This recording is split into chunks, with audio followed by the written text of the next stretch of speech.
All right, that was actually, well, it was really bad first, I'll say that. But the end, the last 2 minutes, well, 3 minutes, actually kind of gave me hope, which made it so much more cruel because then I was really sad when the empty netter went in. But the score made it look a lot closer than it actually was. The Hawks were badly outplayed um, against the Sharks, who actually um, were going to this game last in the Western Conference. So that should tell you a little bit about their competition.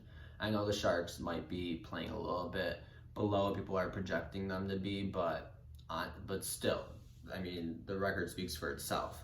Um, and yeah, the whole night it was just like they could not get anything going. It was just like I wouldn't even call it dump and chase because they would dump it and then the Sharks would just get it.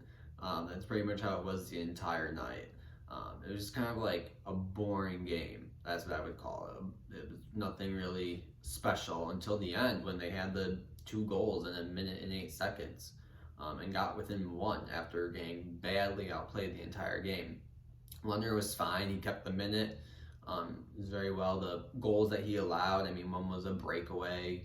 Uh, the other was, I'm actually trying to think of all the 2 other goals.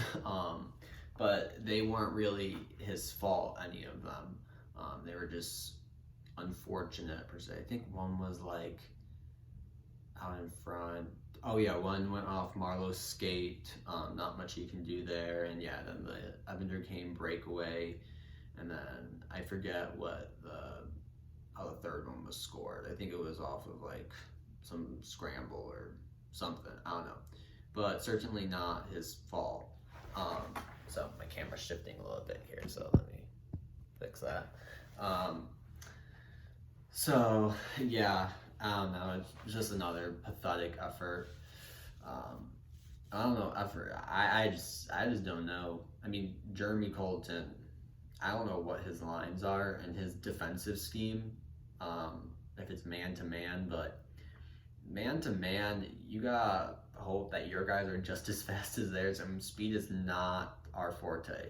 So zone is the easiest and is the most successful for most teams. Man, in theory, might sound good, but it's not really applicable, especially with this team.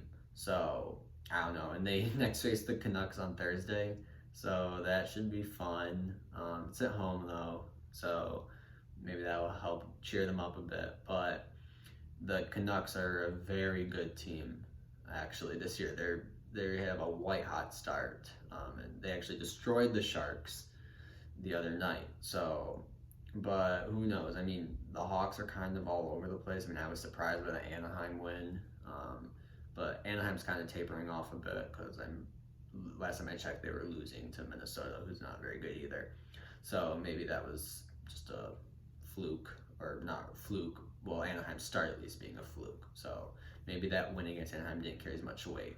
But but yeah, so it'll be interesting. Also, be interesting to see who starts, if it's Crawford or Leonard. I would still go with Leonard, but it'll be interesting to see who Jeremy picks.